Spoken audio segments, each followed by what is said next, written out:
Hello friend, नैतिक IAS academy के platform पे आप सभी का स्वागत है। आज का हमारा क्लास पश्चिमी राजनीतिक विचारकों में अरस्तु को लेकर है। पहला राजनीतिक विचारक प्लेटो के बारे में हम लोगों ने पढ़ लिया। आज हम लोग अरस्तु के बारे में पढ़ेंगे। अरस्तु जिस तरीके से प्लेटो राजनीति शास्त्र को खड़ा किया अपने चिंतन के माध्यम से, ठीक उसी तरीके से अरस्तु ने अपने वैज्ञानिक अध्ययन पद्धति के माध्यम से प्लेटो द्वारा चिंतन किया गया राजनीति शास्त्र के विषयों को क्रमबद्ध किया और राजनीति शास्त्र का पिता हो गया। अरस्तु के बारे में, अरस्तु एक बहुत ही व्यवहारिक, विश्लेषणवादी और वैज्ञानिक सोच रखने वाला राजनीतिक विचारक था। प्लेटो का शिष्य होने के नाते प्लेटो के बहुत सारे विचारों को ग्रहण भी किया, लेकिन जिस तरीके से प्लेटो ने जो बातें कहा, अंधभक्त होके उसकी बातों को उसी रूप में इसने स्वीकार नहीं किया। बहुत सारे ऐसे बिंदु, बहुत सारे ऐसे जगह हैं जहां अरस्तु जो है प्लेटो की थाट की धज्जियां उड़ा दिया।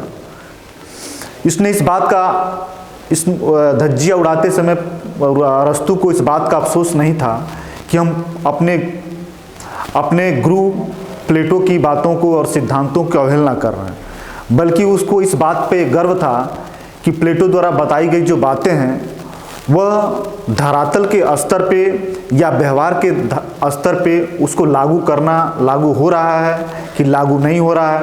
यदि बताई गई बातें व्यवहार की धरातल पे लागू नहीं होती हैं तो उसको प्रासंगिक नहीं मानता है, उसके अस्तित्व को स्वीकार नहीं करता है। ये अरस्तु की मूलभूत अवधारणा थी और अरस्तु यूनानी राजनीतिक चिंतकों में अरस्तु को बहुत ज़्यादा विचारकों ने पसंद किया और इसके थॉट को अभी भी बहुत सारे राजनीति शास्त्र के विद्यार्थियों ने स्वीकार भी किया है और स्वीकार करते भी हैं, क्योंकि इसके व्यवहारवादी नज़रिए के कारण और वैज्ञानिक सोच के कारण, यथार्थवादी विचार के कारण इसको पॉपुलैरिटी मिलती है। आइए हम लोग देखते हैं अरस्तु के बारे में हम लोग को क्या क्या पढ़ना है। तो अरस्तु के बारे में 3 बातें हम लोग को आज पढ़ना है, ठीक है। उसके बाद इसके सिद्धांतों की चर्चा हम लोग करेंगे। हम लोग का आज का विचारक है अरस्तु। अरस्तु है, इसके बारे में सबसे पहले हम लोग पढ़ेंगे इसका जीवन परिचय। जीवन परिचय, ठीक है। दूसरा पढ़ेंगे राजनीति शास्त्र के जनक के रूप में अरस्तु। राजनीति शास्त्र के जनक के रूप में अरस्तु, ठीक है। जो तीसरा है वह है इसकी महत्वपूर्ण पुस्तक जो है पॉलिटिक्स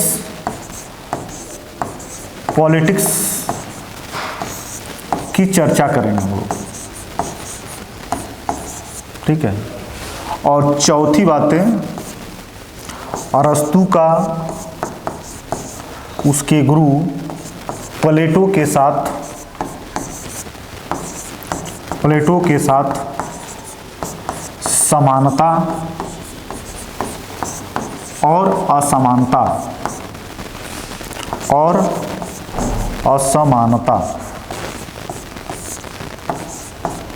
को देखेंगे। असमानता को हम लोग पढ़ेंगे। आज के हम लोग क्लास में हम लोग इन 4 अरस्तु के संदर्भ में इन 4 बिंदुओं पे हम लोगों को चर्चा करनी है, ठीक है। आइए हम लोग इसके सबसे पहले जीवन परिचय को देखते हैं कि अरस्तु का जीवन परिचय क्या है। उसके बाद फिर आगे की चीज़ों को हम लोग देखेंगे। जीवन परिचय में सबसे पहले ये देखा जाए कि जो अरस्तु है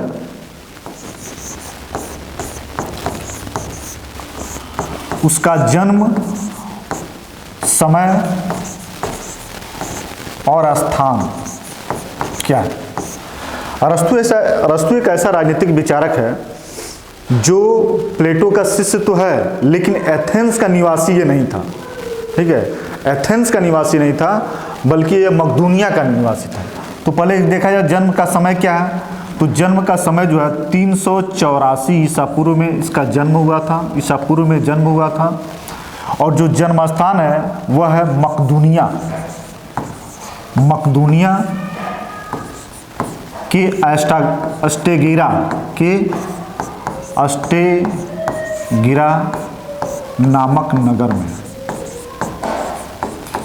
नामक नगर में जो है इसका जन्म हुआ था। अरस्तु 384 ईसा पूर्व में जन्म लिया था। प्लेटो का जन्म स्थान क्या है? तो हम लोगों ने पढ़ा था कि 4 दूना 8, 428 ईसा पूर्व में जो है प्लेटो का जन्म हुआ था और 384 ईसा पूर्व में अरस्तु का जन्म हुआ था। प्लेटो एथेंस का निवासी था, एथेंस में उसका जन्म हुआ था और अरस्तु का जन्म जो है मकदूनिया के अस्टेगिरा नामक नगर में हुआ था। जन्म समय और जन्म स्थान के बाद ये देखा जाए कि अरस्तु जो है अपनी 17 वर्ष की अवस्था अपने मकदूनिया में व्यतीत करने के बाद, जन्म स्थान मकदूनिया में व्यतीत करने के बाद 17 वर्ष के बाद वह एथेंस शिक्षा प्राप्त करने के लिए जाता है। 17 वर्ष के बाद एथेंस शिक्षा प्राप्त करने के लिए जाता है। एथेंस में शिक्षा प्राप्त, एथेंस का मतलब वह अकादमी, प्लेटो का जो अकादमी है शिक्षण संस्थान, इसी में वह शिक्षा प्राप्त करने के लिए जाता है और अकादमी में उसका लगभग 20 वर्षों तक प्लेटो के संपर्क में शिक्षण ग्रहण करने के साथ साथ राजनीतिक विचारकों के संदर्भ में ज़्यादा से ज़्यादा अनुभव प्राप्त करता है। तो बहुत लंबे समय तक उसने जो अपना समय एथेंस में बिताया और ज़्यादा समय अकादमी में बिताया। अरस्तु के बारे में कहा जाता है कि उसे गणित की कोई ज्ञान नहीं थी, इसके बावजूद भी अकादमी में इसका एडमिशन प्लेटो के द्वारा किया गया। अरस्तु अकादमी का एक्सेप्शनल अर्थात अपवादी स्टूडेंट था जो प्लेटो की पैरामीटर के अनुकूल नहीं था। इसके बावजूद भी वह अकादमी का बहुत ही होनहार, बहुत ही प्रतिभावान शिष्य के रूप में अपने आप की प्रसिद्धि हासिल की। प्लेटो ने अरस्तु के बारे में कहा कि यह अकादमी का शिष्य, अकादमी का मस्तिष्क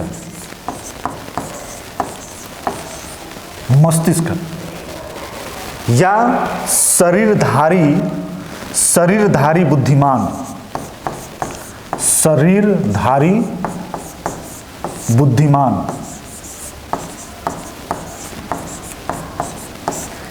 ये दो बातें जो है प्लेटो ने अरस्तु के उपलब्धि कहिए या प्रशंसा कहिए या उसकी विश्वसनीयता पे ये बातें अरस्तु के संदर्भ में प्लेटो ने कहा कि प्लेटो क्या है, अकादमी का मस्तिष्क है। उसकी प्रतिभा को देखते हुए, उसके ज्ञान को देखते हुए या शरीरधारी बुद्धिमान व्यक्ति है। ये दो महत्वपूर्ण बातें हैं जो प्लेटो के द्वारा अरस्तु के संदर्भ में कही गई हैं, जो आपसे परीक्षाओं में भी ये बातें जो है पूछ सकता है। 17 वर्ष के बाद जब एथेंस में गया, अकादमी में एडमिशन लिया, अकादमी में शिक्षा प्राप्त किया, तो कुछ समय के उपरांत यह जो है एथेंस से बाहर जाता है। वह भी जगह जाता है, कहाँ जाता है? तो सबसे पहले वह एशिया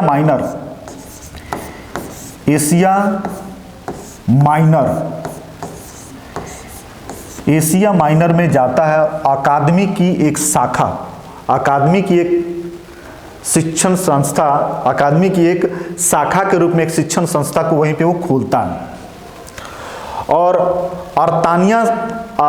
अर्तानियस का जो शासक था वह हर्मिज, वहीं जो है हर्मिज वहाँ का शासक था, हर्मिज। इसने अपनी दत्तक पुत्री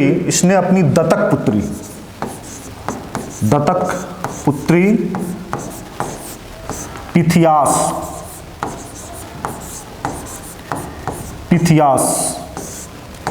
इसी पिथियास की शादी जो है, अपनी दत्तक पुत्री पिथियास की शादी जो है अरस्तु से कर देता है। अब ये देख लीजिए, अरस्तु का जन्म स्थान मकदूनिया में है, शिक्षण का कार्य इसका एथेंस में होता है, लेकिन शादी उसकी कहाँ होती है? एशिया माइनर में पिथियास से हो जाती है। 3 बातें 3 जगहों पे। और ये भी कई बार पूछा है कि जो है अकादमी की शाखा अरस्तु ने कहाँ खोला? तो अकादमी की शाखा अरस्तु ने इसी में कहाँ खोला है? एशिया माइनर में खोला। चलिए, शादी विवाह होने के बाद चूंकि इसके गुरु प्लेटो आजीवन शादी विवाह नहीं किए थे, लेकिन अरस्तु ऐसा विचारक नहीं था, शादी विवाह न करने में विश्वास नहीं रखने वाला था, शादी विवाह करके अपने जीवन को व्यतीत करने वाला था। इसके बाद शादी विवाह करने के बाद अरस्तु जो है मकदूनिया वापस लौटता है, मकदूनिया वापस लौटता है। और मकदूनिया का जो शासक फिलिप इसने अपने 13 वर्षीय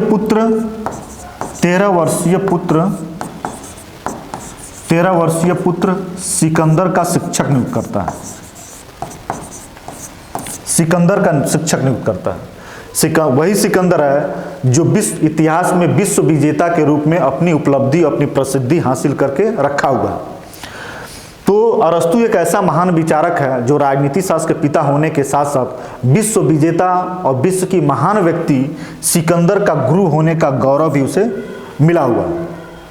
तो अरस्तु के नाम पे कई सारे सितारों का और कई सारे सितारे भी दिखते हैं कि सिकंदर का महान गुरु होने का गौरव प्राप्त होता है। राजनीति शास्त्र का पिता होने का भी इसे गौरव प्राप्त हुआ है। सिकंदर जो है अरस्तु को बहुत ही मानता था। सिकंदर अरस्तु को गुरु ही नहीं, महान गुरु और श्रेष्ठ व्यक्ति के रूप में भी इसको मानता था। सिकंदर की शिक्षा देने के बाद सिकंदर जो है विश्व विजेता के रूप में जब मकदूनिया छोड़कर बाहर निकलता है, उसी समय अरस्तु फिर से एथेंस वापस लौटता है। उसी समय अरस्तु कहाँ आता है? एथेंस में आता है। अरस्तु एथेंस में आता है और अपनी एक निजी शिक्षण संस्थान को खोलता है। चूंकि अकादमी में ये शिक्षा प्राप्त करता है और अकादमी का प्रधान बनने के लिए प्लेटो का उत्तराधिकार बनने का आशा इसके अंदर था, लेकिन चूंकि एथेंस का मूल निवासी यह नहीं था, इस कारण से अकादमी का ये प्रधान नहीं बन पाया, आशा रखने के बावजूद भी।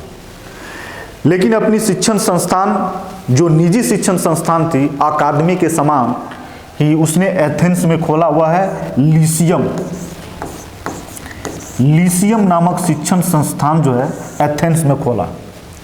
एक बात ध्यान में रखिएगा, अभी जो इस बात को हमने चर्चा किया कि इसने एशिया माइनर में अकादमी का एक शाखा खोला था, लेकिन जो लीसियम है, यह लीसियम एथेंस में ही अपनी निजी शिक्षण संस्थान को खोला और इस शिक्षण संस्थान के माध्यम से अपनी राजनीतिक विचारकों का प्रचार प्रसार भी कर रहा था और अपनी चिंतन भी कर रहा था। जैसे ही 322 ईसा पूर्व में सिकंदर की मृत्यु हो जाती है, तो सिकंदर द्वारा जो इसको सपोर्ट मिलता है एथेंस में, वह सपोर्ट इसको बंद हो जाता है और जो ये अपनी राजनीतिक विचार दे रहा था, उस राजनीतिक विचार में एथेंस की विचारधाराओं के विपरीत भी इसके विचार थे। और एथेंस में जैसे ही सिकंदर की मृत्यु होती है और एथेंस में जो मकदूनिया विरोधी राजनीतिक दल सत्ता में आती है, जो मकदूनिया का पूरी तरीके से विरोध करता है, अब यह राजनीतिक दल जब सत्ता में आया तो अरस्तु के लिए क्या हो गया? अरस्तु के लिए भी खतरनाक हो गया। अरस्तु पर आरोप लगा कि अरस्तु धर्म के प्रति अविश्वास प्रकट करने वाला राजनीतिक विचारक है और यह आरोप इस हद तक बढ़ा कि नियर भविष्य में अरस्तु को मृत्युदंड जैसे दंड का भी सामना करना पड़ सकता था। जब यह बातों की आशंका अरस्तु को लगी तो अरस्तु क्या करता है? एथेंस को छोड़ के भाग जाता है और एथेंस को छोड़ते समय इसने एक बात कहा जो बहुत ही महत्वपूर्ण है और आपके परीक्षाओं के लिए उपयोगी भी है। उसने ये कहा कि एथेंस को दर्शन के विरुद्ध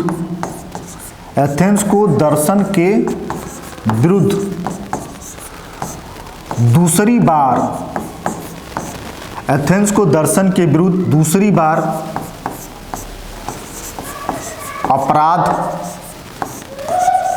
करने नहीं दूंगा।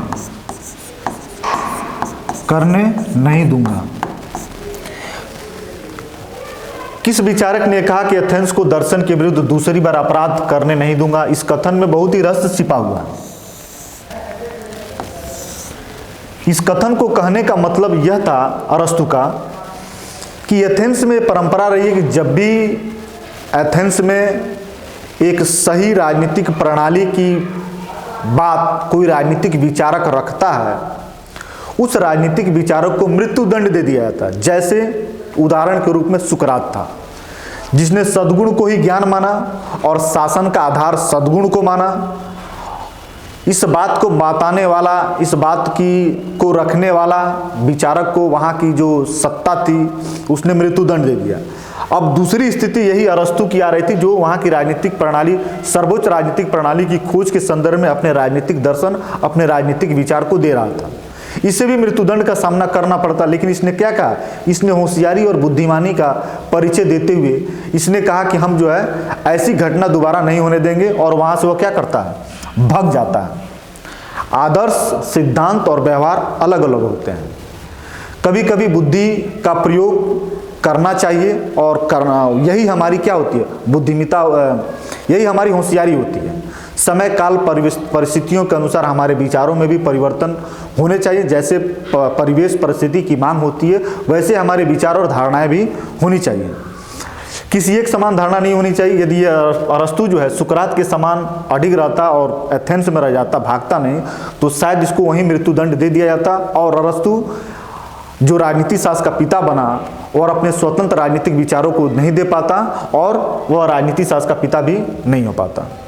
इस तरीके से हम लोगों ने इस विचार के बाद एथेंस के जीवन परिचय को हम लोगों ने पढ़ा। इसी जीवन परिचय में दो बातों को और जान लिया जाए कि अरस्तु ने अपने जीवन में बहुत सारी किताबों को लिखा।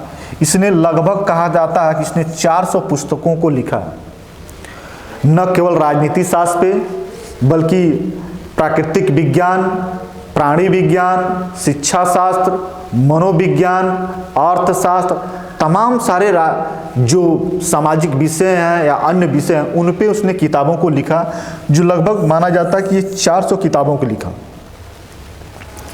एक विषय पर ज़्यादा से ज़्यादा किताब लिखना बहुत बड़े बुद्धिमान माने जाते हैं। कई सारे विषयों पे इतनी ज़्यादा किताब लिखने वाले जो विचारक होगा, वो कितना ज़्यादा बुद्धिमान होगा। ठीक है। अब प्लेटो जहाँ 36 बुक लिखा, वहीं इसने जो है अन्य कई सारे विषयों पे 400 किताब लिखा। इन 400 किताबों को हम लोगों को नहीं पढ़ना है, बल्कि हम लोग को क्या पढ़ना है कि जो राजनीति शास्त्र से संबंधित उसके पुस्तक थे उसी को पढ़ना है। राजनीति शास्त्र के संदर्भ में या राजनीतिक दर्शन के संदर्भ में इसने दो महत्वपूर्ण पुस्तकों को लिखा जो ज़्यादा महत्वपूर्ण है हम लोगों को जानने के लिए। पहली पुस्तक इसने लिखा पॉलिटिक्स,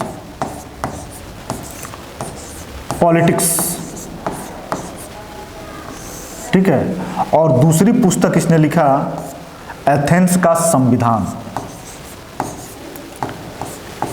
एथेंस का संविधान, एथेंस का संविधान।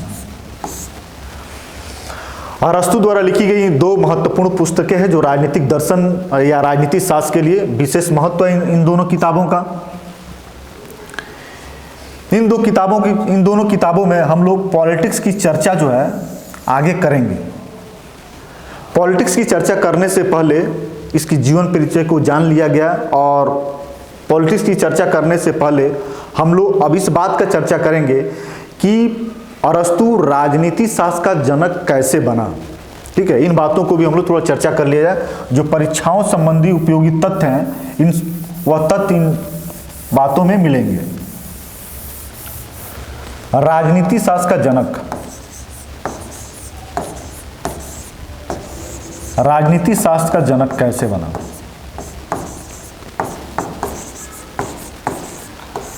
सबसे पहले राजनीति शास्त्र का जनक कैसे बना, तो पहला है यथार्थवादी विचार, यथार्थवादी विचार।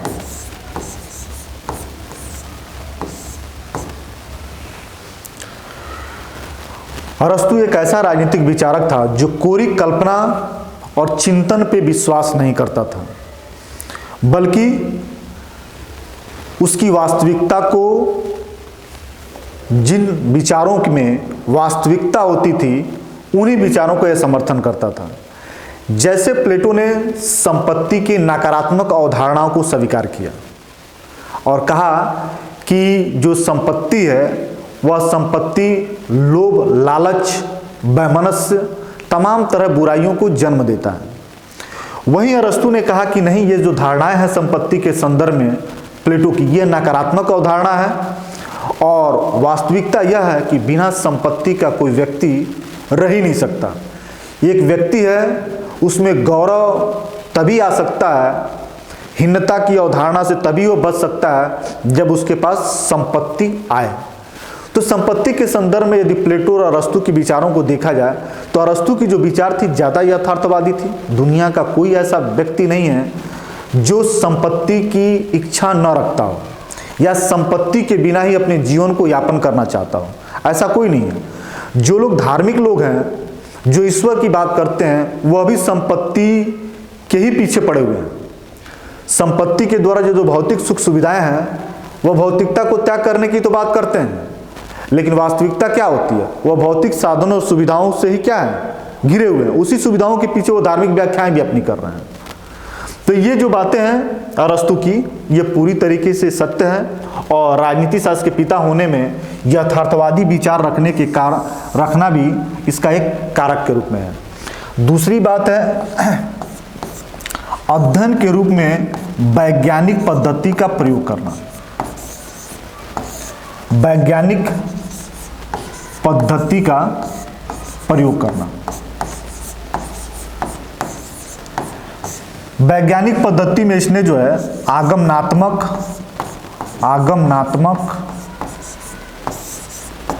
और तुलनात्मक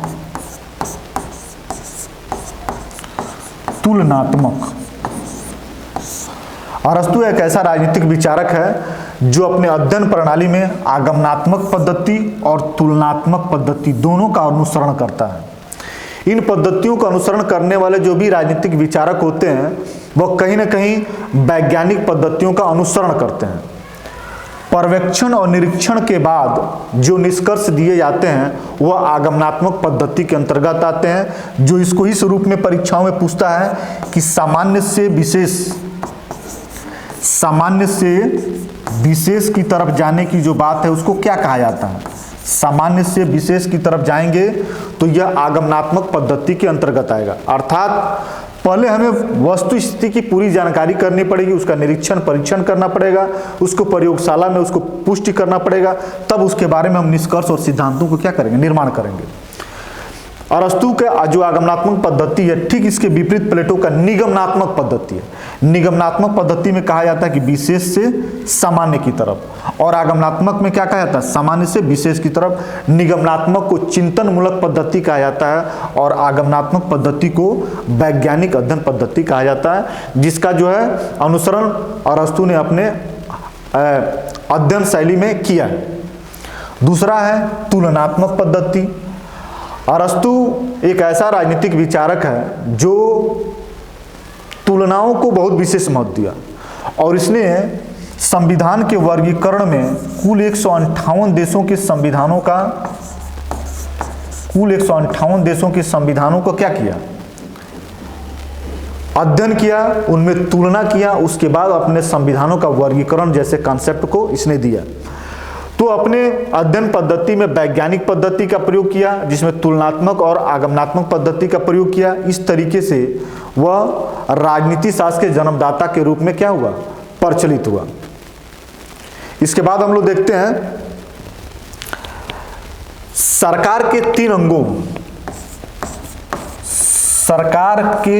अंगों की चर्चा की। सरकार के तीन अंगों की चर्चा किया। सरकार के तीन अंग की चर्चा किया।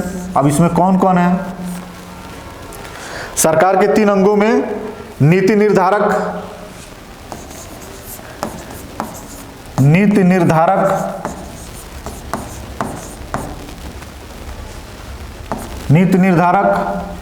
प्रशासकीय प्रशासकीय और न्याय, इसको हम इस रूप में देख सकते हैं, कार्यपालिका,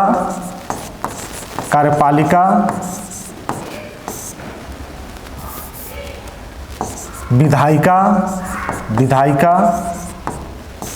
कार्यपालिका और न्यायपालिका।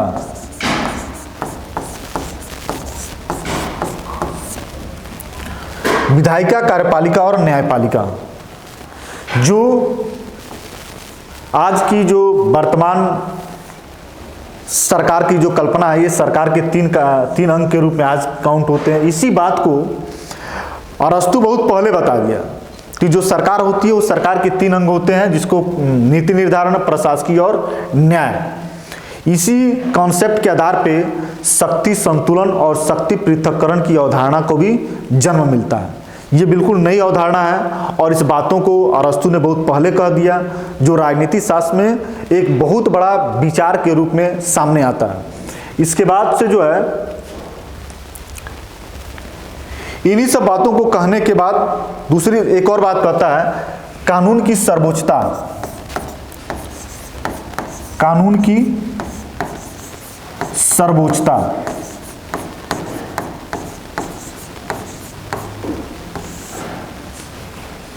कानून की सर्वोच्चता।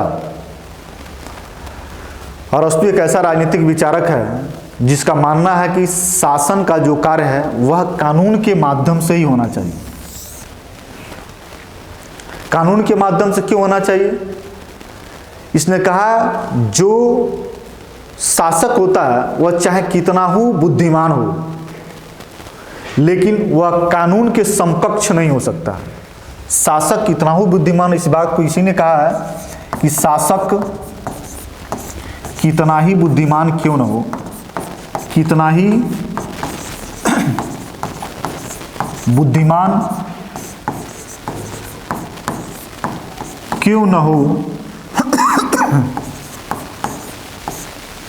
कानून के समकक्ष नहीं हो सकता।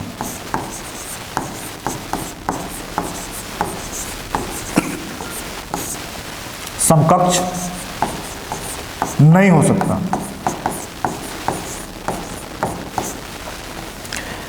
नहीं हो सकता क्यों?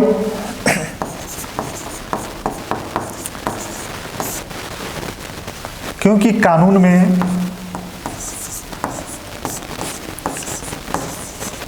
एक ऐसा निर्वैयक्तिक तत्व होता है, एक ऐसा निर्वैयक्तिक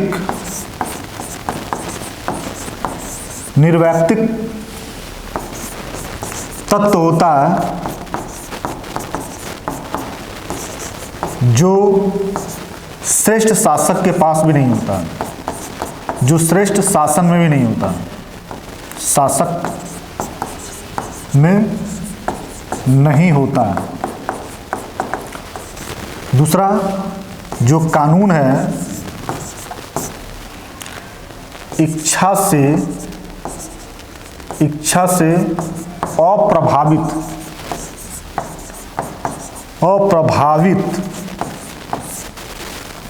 इच्छा से अप्रभावित विवेक है। यह कथन तोड़कर भी देता है और यह कथन पूरी तरीके से भी देता है। शासक कितना ही बुद्धिमान हो, लेकिन वह जो है कानून के समकक्ष नहीं हो सकता, क्योंकि वह निर्वैयक्तिक है। इस रूप में भी पूछता है कि किसने कानून को निर्वैयक्तिक माना, तो अरस्तु ऐसा राजनीतिक विचारक है जिसने कानून को निर्वैयक्तिक माना। कभी कभी ऐसे भी पूछता है कि किसने जो यह कहा कि कानून जो है इच्छा से अप्रभावित विवेक है। इस लंबे कथन को 2 भागों में बांट के भी 2 तरह के कथन बना के भी प्रश्न पूछा है और पूछता भी है कि कौन ऐसा विचारक है जिसने कहा कि कानून क्या है, निर्वैयक्तिक है। तो अरस्तु ने कहा कानून इच्छा से अप्रभावित विवेक है। यह भी बात कौन कहा? यह कहा अरस्तु। इन दोनों कथनों को थोड़ा समझ लिया जाए। निर्वैयक्तिक कहने का मतलब क्या है?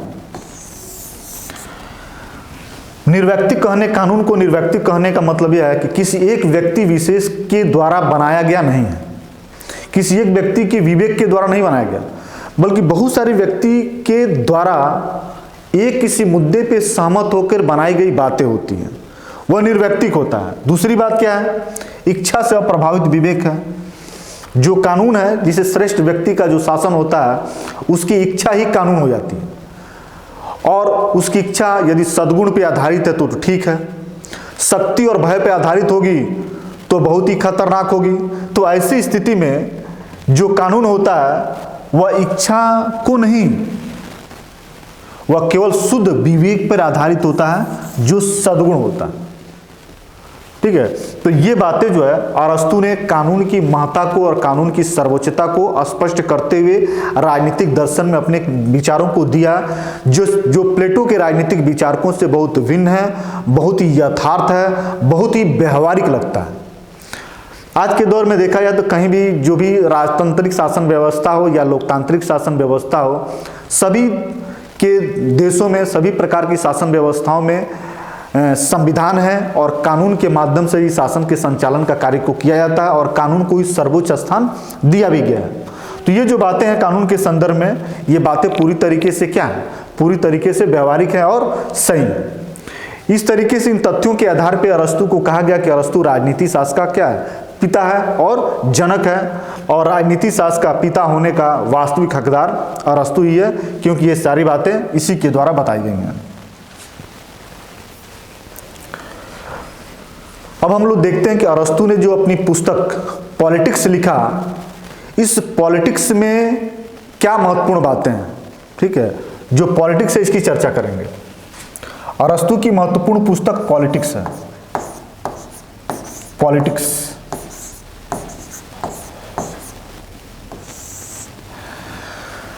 जैसे प्लेटो की पुस्तक रिपब्लिक राजनीतिक दर्शन में काफी महत्वपूर्ण है, ठीक इसी तरीके से राजनीति शास्त्र के जो विषय हैं, इसमें अरस्तु द्वारा लिखी गई जो पुस्तक पॉलिटिक्स है, इसका बहुत ही महत्वपूर्ण भूमिका है और बहुत ज़्यादा इम्पोर्टेंट भी है। इस पॉलिटिक्स के बारे में चर्चा करने से पहले सबसे पहले इस पुस्तक के बारे में, इस पुस्तक की प्रशंसा के बारे में दो महत्वपूर्ण विचारक हैं जो इस पर टिप्पणी की है, उसको हम लोग ज़रा देखते हैं। सबसे पहले बार्कर ने कहा कि पॉलिटिक्स जो है पॉलिटिक्स राजनीति शास्त्र में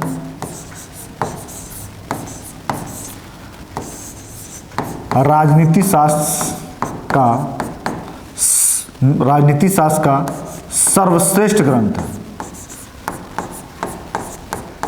सर्वश्रेष्ठ ग्रंथ है। डॉक्टर फोस्टर ने लिखा है कि यूनानी राजनीतिक दर्शन का यूनानी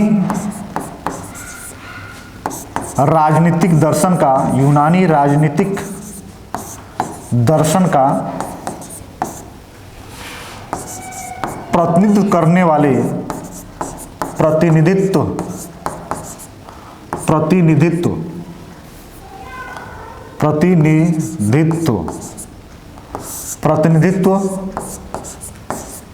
करने वाले यूनानी राजनीतिक दर्शन का प्रतिनिधित्व करने वाले सारे ग्रंथों में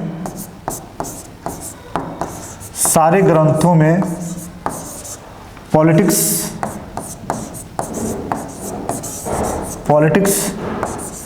श्रेष्ठ है। ठीक है, पॉलिटिक्स श्रेष्ठ है। ये दोनों जो टिप्पणियां हैं अरस्तु की पुस्तक पॉलिटिक्स के संदर्भ में, इसको हम लोग को इसी रूप में इसको क्या करना है, इसको बहुत समझने की जरूरत नहीं है, इसी रूप में उसको हम लोगों को याद करने की जरूरत है। तो ये दो विचारक थे जिन्होंने पॉलिटिक्स के संदर्भ में अपने ये विचार दिए। अब हम लोग को ये देखना है कि पॉलिटिक्स में क्या महत्वपूर्ण बातें हैं। पॉलिटिक्स को कुल 8 भागों में लिखा गया। ये भी पूछता है कि पॉलिटिक्स कुल कितने भाग में है, तो पॉलिटिक्स जो किताब है इसके कुल 8 भाग हैं। 8 भाग हैं। ठीक है, 8 भागों में चर्चा करते हैं कि किस भाग में किन विषयों की चर्चा किया है। जैसे हम लोगों ने रिपब्लिक पढ़ा, प्लेटो की रिपब्लिक पढ़ा, और रिपब्लिक में ही ज़्यादा तो अपने सारे राजनीतिक विचारों को देता है। ठीक इसी तरीके से जो अरस्तु है अपने सारे विचारों को अपनी पुस्तक पॉलिटिक्स में ही देता है। तो किस भाग में कौन से विचार हैं, ये कई बार परीक्षाओं में पूछा है, इसको हम लोगों को जानना भी जरूरी है।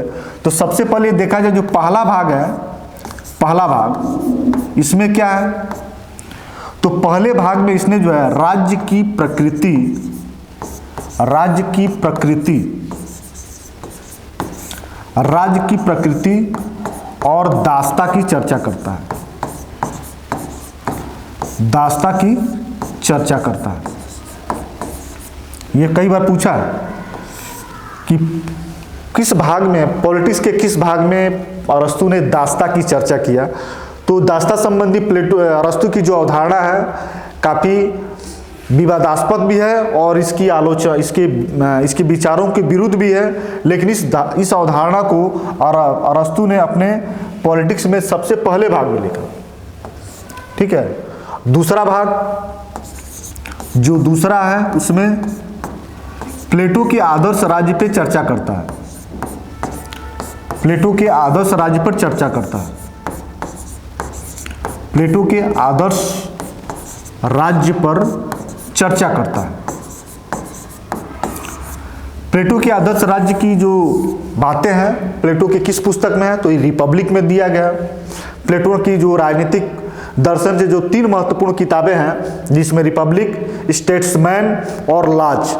तो आदर्श राज्य की चर्चा वह करता है किसमें, रिपब्लिक में करता है। वास्तविक राज्य की चर्चा स्टेट्समैन में करता है, और उप आदर्श राज्य की जो चर्चा, उप आदर्श राज्य की चर्चा जो है अपने लॉज में करता है। ठीक है। तो दूसरी हो गई।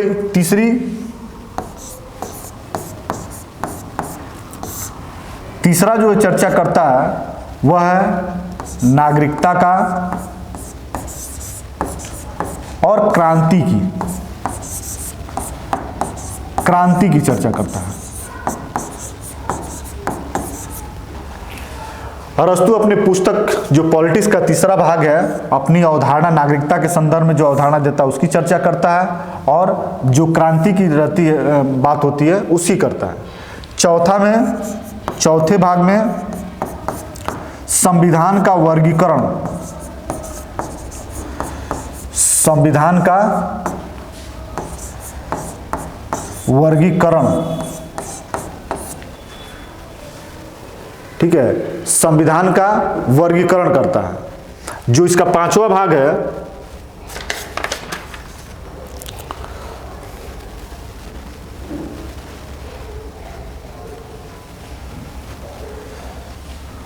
अच्छा, यहां पे जो तीसरा भाग है नागरिकता और न्याय की चर्चा करता है, नागरिकता और न्याय की चर्चा करता है। चौथा हो गया संविधान का वर्गीकरण। जो 5वां भाग है क्रांतियों की चर्चा करता है, क्रांतियों की चर्चा करता है, और क्रांतियां कैसे होती है, क्रांतियों को कैसे दूर करना है, इसकी चर्चा करता है। इसके बाद हम लोग देखते हैं 6वें भाग पे क्या करता है। जो 6वां भाग है, 6वां भाग, इसमें यह लोकतंत्र और धनिक तंत्र की चर्चा करता है, लोकतंत्र और धनिक तंत्र, लोकतंत्र और धनिक तंत्र की चर्चा करता है।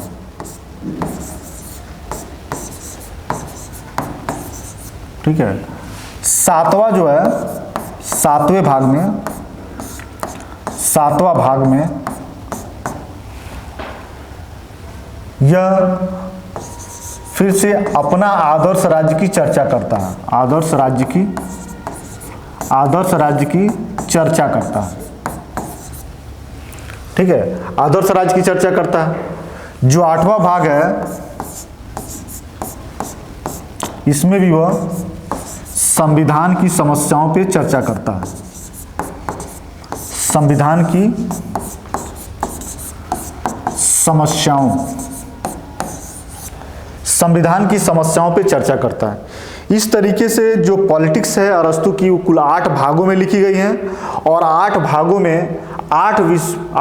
में अलग अलग विषयों की इसने चर्चा किया है जो बहुत ही महत्वपूर्ण है। ज़्यादातर जो है इसके जो पहली भाग है जिसमें दास्ता की चर्चा किया इसको पूछता है। प्लेटो के आदर्श राज्य की आलोचना किसमें है तो उसमें करता है, दूसरे में। संविधान का वर्गीकरण किसमें किया है तो चौथे में किया है।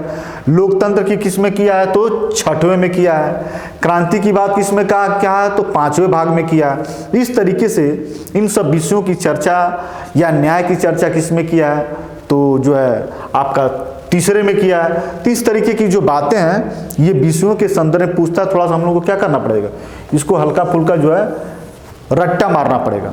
इस समझने की जरूरत नहीं है, बिल्कुल रट्टा मार के जो है हम लोगों को काम चलाना पड़ेगा। और कुछ कुछ जगह ऐसे होंगे जहां तथ्यों और सूचनाओं को जब हमको रखना होगा तो उसको याद करना पड़ेगा। याद करना हमारी थोड़ी सी मजबूरी है, उसको करना पड़ेगा।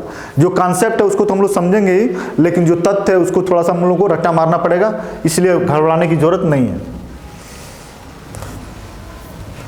प्लेटो के द्वारा पॉलिटिक्स के बारे में चर्चा करने के बाद जो अगला हम लोगों का टॉपिक है जिसकी हम लोगों ने प्रारंभिक अवस्था में ही चर्चा कर दिया था, वह है प्लेटो के साथ अरस्तु की समानता और असमानता।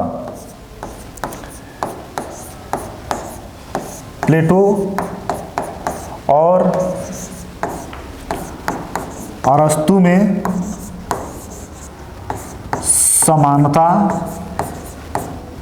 और असमानता और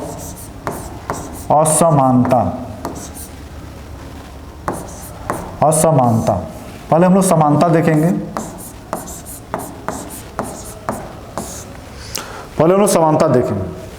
उसमें है फॉस्टर। प्लेटो और अरस्तु में बहुत सारी समानताएं थी। चूंकि गुरु और शिष्य थे तो समानताएं तो होंगी ही होंगी। जैसे मैक्सी ने प्लेटो के संदर्भ में कहा था कि प्लेटो के रूप में सुकरात का पुनः जन्म हुआ है। प्लेटो और सुकरात के विचारों में इतनी ज़्यादा समानता थी कि मैक्सी ने कह दिया कि जो प्लेटो है वास्तव में सुकरात का पुनर्जन्म वाली प्लेटो है।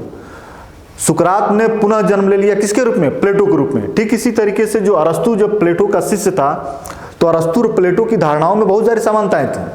इन समानताओं के बावजूद में उसमें बहुत सारी असमानताएं भी थी, लेकिन पहले हम लोग उनकी समानताओं को देखते हैं। तो इन समानताओं के बारे में सबसे पहले जो फॉस्टर है इसने कहा कि अरस्तु सबसे बड़ा प्लेटोवादी था और प्लेटो का जितना प्रभाव अरस्तु पर पड़ा उतना किसी भी राजनीतिक विचारक का किसी भी राजनीतिक विचार पर नहीं पड़ा।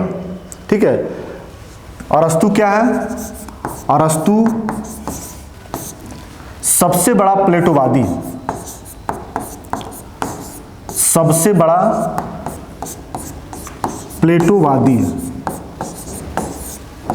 सबसे बड़ा प्लेटोवादी है। अरस्तु सबसे बड़ा क्या है, सबसे बड़ा प्लेटोवादी है। और इसके राजनीतिक विचारकों पर जितना प्रभाव पड़ा उतना अन्य किसी भी राजनीतिक विचार पे नहीं पड़ा। ये बात मानना है किसका, फोस्टर का मानना है। समानता के संदर्भ में कर दिया।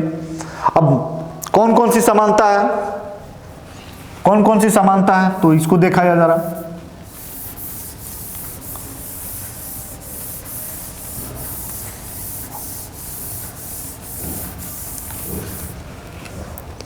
सबसे पहले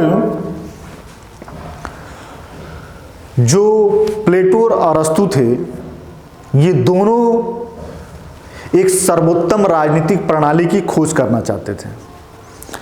और एथेंस में जो सद्गुण की पतन हो गया था, नैतिकता की पतन हो गई थी, राजनीतिक भ्रष्टाचारी अपने चरम सीमा पर था, इन चीज़ों से दोनों दुखी थे। और दोनों दुखी होने के बाद एक सर्वोत्तम राजनीतिक प्रणाली की खोज करने में दोनों का चिंतन लगा हुआ था। ये पहली समानता हो गई। दूसरी समानता इसकी यह है कि प्लेटो अपने विचारों को देने के लिए वहाँ के जो सोफिस्ट वर्ग थे उनकी विचारों की बहुत ज़्यादा विरोध करता है। ठीक इसी प्रकार अरस्तु भी जो है प्लेटो के समान ही सोफिस्ट वर्गों के विचारों को बहुत ज़्यादा विरोध करता है। इसके साथ साथ प्लेटो के समान ही अरस्तु भी दास्ता को, मतलब जो श्रम है वह गैर नागरिकों से कराने की बात को स्वीकार करता है। ये सारी बात सद्गुण को या राज्य की प्रकृति के संदर्भ में जो अवधारणा है कि राज्य में राजतंत्र ही होना चाहिए, राज्य व्यक्ति के ज़्यादा में ज़्यादा महत्वपूर्ण है, इसकी बात होनी चाहिए। व्यक्ति की स्वतंत्रता को कम महत्व मिले, इस पे भी ये बात है। तो दोनों में क्या है? इन दोनों में समानता है। इन दोनों में समानताओं के बावजूद अब हम इन दोनों में असमानता को देखते हैं कि असमानता क्या है। असमानता,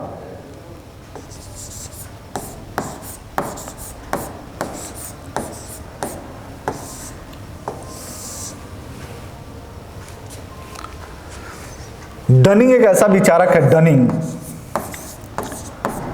जो प्लेटो और अरस्तु की असमानताओं के संदर्भ में अपनी बात को कहा।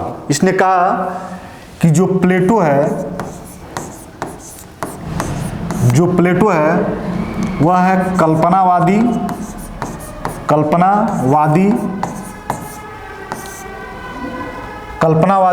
व संश्लेषणवादी। कल्पनावादी एवं संश्लेषणवादी।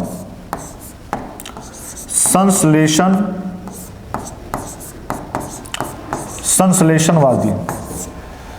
प्लेटो कल्पनावादी एवं संश्लेषणवादी है, जबकि अरस्तु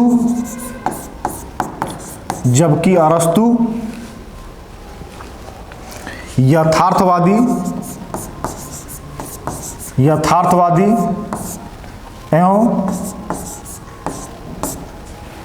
विश्लेषणवादी है। विश्लेषणवादी है। डनिंग ने प्लेटो और अरस्तु की असमानताओं के संदर्भ में बता दिया कि प्लेटो में कल्पनावादी और संश्लेषणवादी है, जबकि अरस्तु है उसमें यथार्थवादी और विश्लेषणवादी है। दोनों में बहुत सारी असमानताएं हैं। तो सबसे पहले ये देखा जाए कि राजनीतिक दर्शन के संदर्भ में दोनों के विचारों में की अध्ययन पद्धतियों में अंतर है। जैसे प्लेटो निगमनात्मक और चिंतन मूलक पद्धति का अनुसरण करता है, वहीं अरस्तु जो है क्या करता है, तो अरस्तु वहाँ पे आगमनात्मक, तुलनात्मक एवं वैज्ञानिक पद्धति का अनुसरण करता है। तो दोनों के अध्ययन पद्धतियों में भी आसमान जमीन का अंतर है। ठीक है, दोनों में क्या है? आसमान जमीन का अंतर है। पहला अंतर जो है पद्धति को लेकर है, अध्ययन पद्धति को लेकर है। अध्ययन पद्धति को लेकर अंतर है। ठीक, एक निगमनात्मक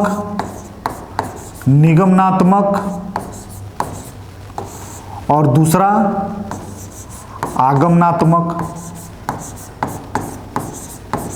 ठीक है, ये अरस्तु का है और यह जो है प्लेटो का है। दोनों के अध्ययन पद्धतियों में अंतर रहा है। दूसरा, दार्शनिक शासन को लेके दूसरा अंतर जो है दार्शनिक शासक को लेकर है। जहां प्लेटो का मानना है कि सद्गुण और बुद्धि ही शासन का आधार होना चाहिए और वह दार्शनिक राजा में होगा, वहीं अरस्तु का मानना है कि यह कोरी कल्पना है। व्यक्ति कितना हो श्रेष्ठ हो, उसमें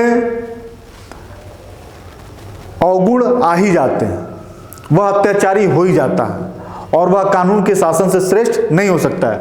जैसे अभी कुछ देर पहले हम लोगों ने चर्चा भी किया, जो कानून की सर्वोच्चता, तो वह दार्शनिक शासन के जगह पे, जहां प्लेटो दार्शनिक शासन को मानता है, वहीं अरस्तु जो है कानून की सर्वोच्चता को मानता है, कानून के शासन को मानता है। कानून का शासन होना चाहिए, ये ज़्यादा व्यवहारिक है। दार्शनिक शासक और प्लेटो फिर पूरे जीवन में दार्शनिक राजा की खोज करते रह गया, उसे ही नहीं मिला तो हम लोगों को कहाँ से मिलेगा। और कानून के शासन एथेंस में प्रचलन में था और आज भी प्रचलन में है। तो इन दोनों के विचारों में, दार्शनिक शासक को लेकर दोनों के विचारों में भी असमानता है और अरस्तु का जो विचार है वह ज़्यादातर प्लेटो की तुलना में ज़्यादा व्यवहारिक है। दार्शनिक शासक के बाद साम्यवाद के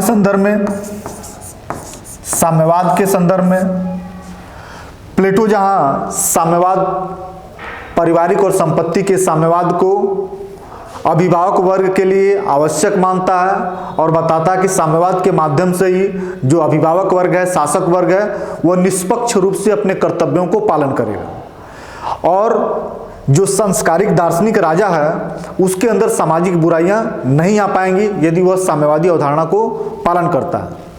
अरस्तु का मानना है कि जो साम्यवादी अवधारणा है यह पूरी तरीके से यह सही बातें नहीं है। साम्यवाद से किसी भी राजा में उदार गुण की प्रवृत्ति आएगी नहीं। यदि राजा को उदार बनना है तो उसके पास संपत्ति होनी चाहिए और परिवार उसके पास होने चाहिए, ठीक है। इस तरीके से अरस्तु में और प्लेटो में साम्यवाद को लेकर क्या है, विषमता है, भिन्नता है। चौथा जो है सामाजिक एकता को लेकर, सामाजिक एकता को लेकर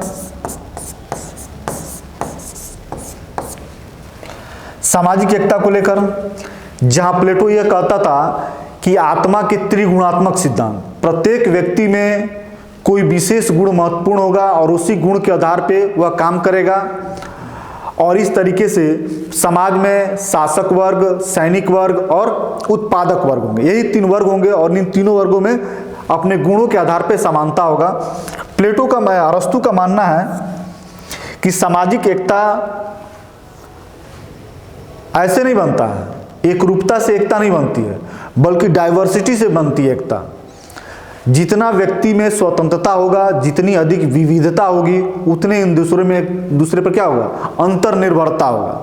यह अंतर्निर्भरता ही सामाजिक एकता का क्या है, मूल आधार है। सामाजिक एकता का आधार समान रूप नहीं है, बल्कि अंतर्निर्भरता है और विविधता है। विविधता में ही एकता खोजने का प्रयास जो है समाज में, विविधता में ही एकता खोजने का प्रयास अरस्तु करता है सामाजिक एकता के रूप में।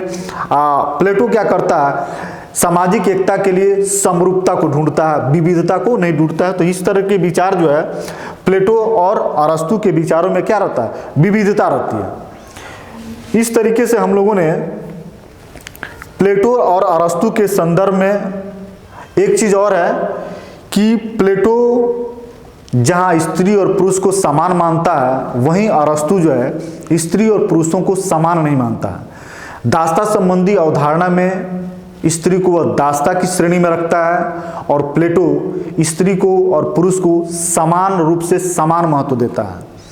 इसी संदर्भ में जो अरस्तु है, अरस्तु का एक महत्वपूर्ण कथन है। अरस्तु ने कहा है, अरस्तु ने क्या कहा कि जो पुरुष है, पुरुष हमेशा हमेशा आज्ञा देता है, पुरुष हमेशा आज्ञा देता है और स्त्री उस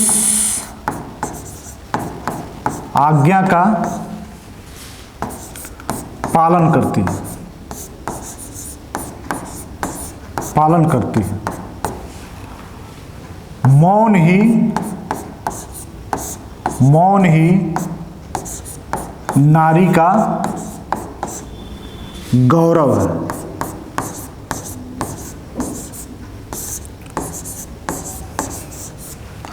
नारी के संदर्भ में या पुरुष स्त्री के विषमता के संदर्भ में अरस्तु की यह धारणा है जो बहुत बार परीक्षाओं में पूछा और ध्यान पे रखना है। कभी कभी इस तरीके के जो स्टेटमेंट है वह सीधे मुसोलिनी जैसे जो तानाशाह है उनके संदर्भ में लोग लगा देते हैं कि यह कथन हो सकता है कि मुसोलिनी का हो, लेकिन वास्तव में यह कथन जो है अरस्तु का है कि पुरुष हमेशा आज्ञा देता है और स्त्री उस आज्ञा का पालन करती है, मौन ही नारी का गौरव है। यह बात जो है कहने वाला विचारक कौन है? यह अरस्तु है। इस तरीके से स्त्री और पुरुष की समानता असमानता के संदर्भ में प्लेटो और अरस्तु में क्या है? बहुत सारी विविधता है, बहुत सारी विषमताएं इनकी सोचों को लेकर।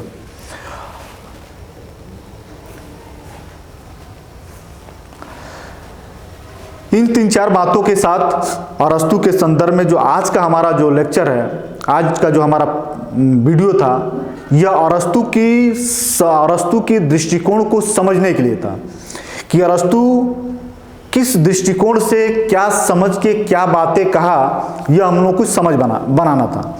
अब जो है अगले हम लोग कल वीडियो में अरस्तु के एक एक सिद्धांत और अवधारणाओं को हम लोग पढ़ेंगे, जिसमें सबसे जो महत्वपूर्ण धारणा इसकी है, सबसे पहले जो इसकी पॉलिटिक्स है।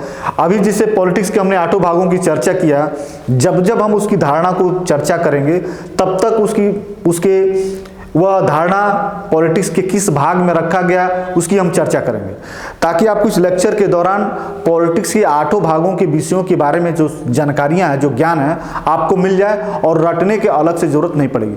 जब 7, 8, 10 बार उसकी चर्चा कर दिया जाएगा तो ऑटोमेटिक है कि आपको वह चीज़ें याद हो जाएंगी। ठीक है, इस तरीके से जो हम लोगों का आज का जो वीडियो अरस्तु के संदर्भ में एक अच्छी परिचय जानने के बाद अरस्तु के बारे में हम लोगों को एक मोटा मोटी आइडिया लग गया कि अरस्तु इस तरीके का विचारक है और क्या क्या विचार दे सकता है। इसके विचारों को पकड़ने में आज का जो हमारा लेक्चर था यह ज़्यादा आपको मददगार होगा।